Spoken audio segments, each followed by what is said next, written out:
Dnipro शहर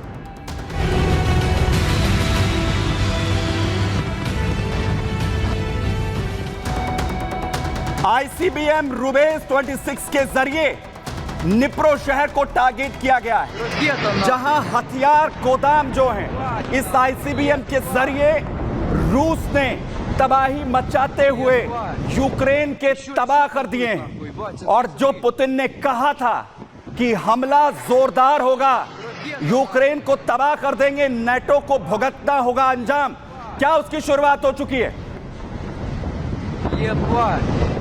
Еще пиздует нахуй, бать, смотри. Ёб твою мать!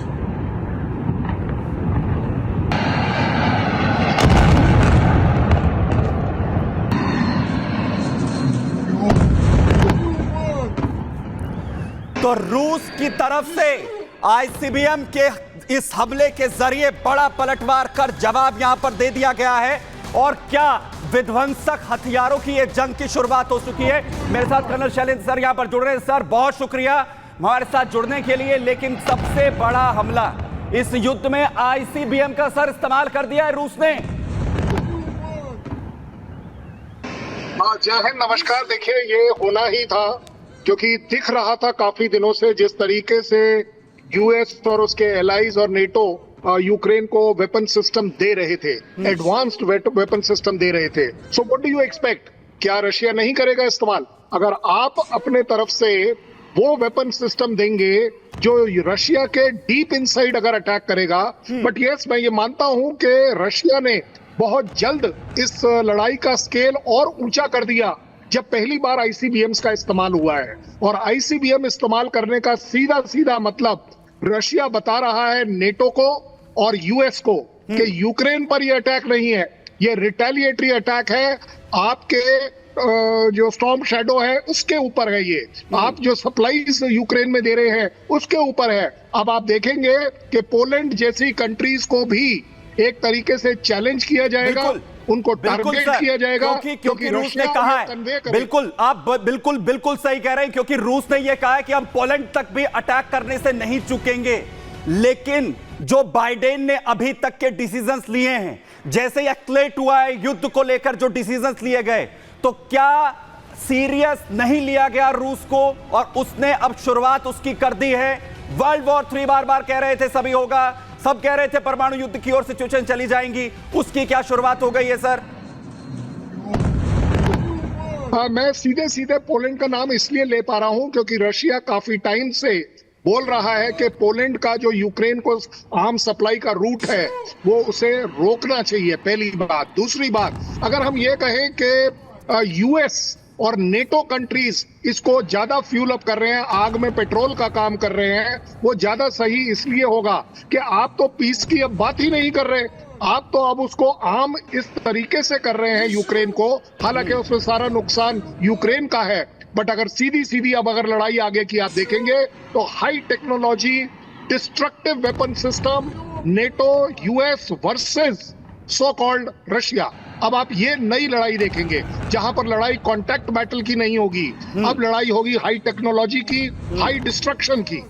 तो level 2 इस युद्ध में अब देखने को मिलेगा। सर, बहुत शुक्रिया हमारे साथ यहां पर जुड़ने के लिए। जिस तरीके से हम लोग की शुरुआत यहां पर हुई है और जिस तरीके से कर्नल शैलेंद्र सर यहां पर कह रहे हैं कि अब ये जो वॉर है ये नेक्स्ट लेवल पर जाती हुई यहां पर नजर आएगी।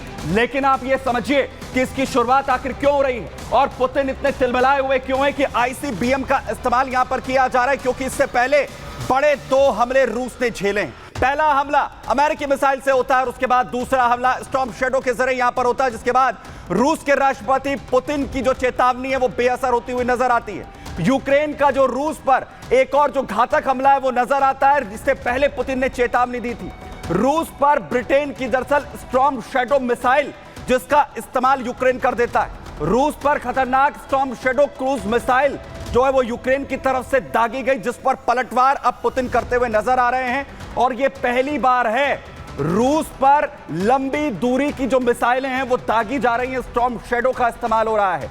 क्रुक्स जो शहर है के मेरिनो गांव स्टॉर्म शैडो जहां पर उसके टुकड़े भी बरामद किए गए हैं, टारगेट से किया गया था। यहां पहले अमेरिकी और अब ब्रिटिश मिसाइल का इस्तेमाल, जिसने पूरी तरह से रूस को यहां पर झिझोड़ दिया है, पुतिन को गुस्से में लाकर रख दिया है। बाइडेन के ऑर्डर के बाद से यूक्रेन जो है वो रुकता हुआ नजर नहीं आ रहा है, लगातार हमले एक के बाद एक रूस पर कर रहा है, जो अमेरिका की तरफ से कहा गया था कि अंदर घुसकर वार करो।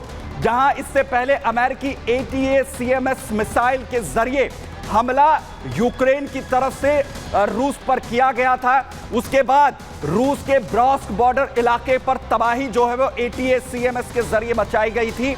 और वहीं अब आगे बढ़ते हुए ATACMS मिसाइल जो यूएस की तरफ से यूक्रेन को सप्लाई की जाती है, उसके बाद स्टॉर्म शैडो का इस्तेमाल यहां पर किया गया है। और अब रूस की तरफ से यह खतरनाक हमले की शुरुआत यहां पर कर दी गई है और यह कहा जा रहा है कि अब रूस जो है वो और भी खतरनाक हमले यहां पर करेगा। और दो तस्वीरें मैं आपको यहां पर दिखा रहा हूं, जहां पहले यूक्रेन की तरफ से ATACMS जो अमेरिकी मिसाइल है उसका इस्तेमाल किया गया था, और उसके बाद ब्रिटेन की जो मिसाइल है उसका इस्तेमाल यहां पर करता हुआ यूक्रेन नजर आया। और इसका पलटवार, इसका जवाब जो है वो रूस की तरफ से यहां पर जो है वो दिया गया है, जहां पर हमला यहां पर पूरी तरह से घातक ICBM के जरिए यहां किया गया। और मैं आपको वो तस्वीर जिसके जरिए स्टॉर्म शैडो वो मिसाइल जो रूस पर दागी गई, जिसके बाद यह हमले की शुरुआत यहां पर भी दिखा रहा हूं। देखिए तबाही पूरी तरह से रूस को टारगेट कर बचाने की कोशिश यहां पर की गई।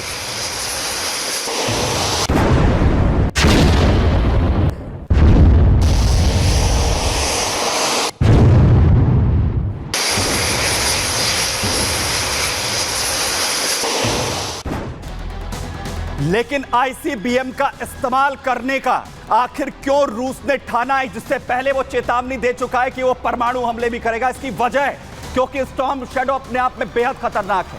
फ्रांस और ब्रिटेन में बनी है ये क्रूज खतरनाक मिसाइल, लंबी दूरी की ये हवा से लॉन्च की जाने वाली मिसाइल है, जिसे टारगेट जो है अपने दुश्मनों पर किया जा सकता है। स्टॉर्म शैडो मिसाइल का जो वजन है वो तकरीबन 1300 किलोग्राम का है। भारी भरकम वजन वाली खतरनाक मिसाइल है।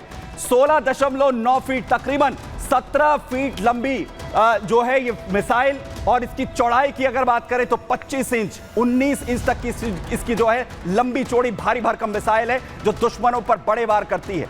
कई स्टेज वाला तकरीबन 450 किलो वाला वॉर हेड लेकर ये कैरी करती है, जिसके बाद अपने दुश्मनों पर गरजती है। स्टॉर्म शैडो मिसाइल की जो रेंज है वो तकरीबन 550 किलोमीटर तक की है। 550 किलोमीटर तक ये दुश्मनों पर कहर बनकर टूटती है।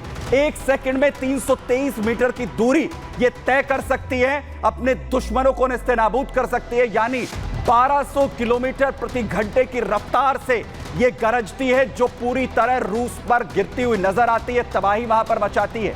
कई तरह के जो फाइटर जेट्स हैं उसके जरिए इसे दागा जा सकता है सटीकता के साथ, और लॉन्च होने पर टारगेट की तरफ ये बहुत साइलेंटली बढ़ती है।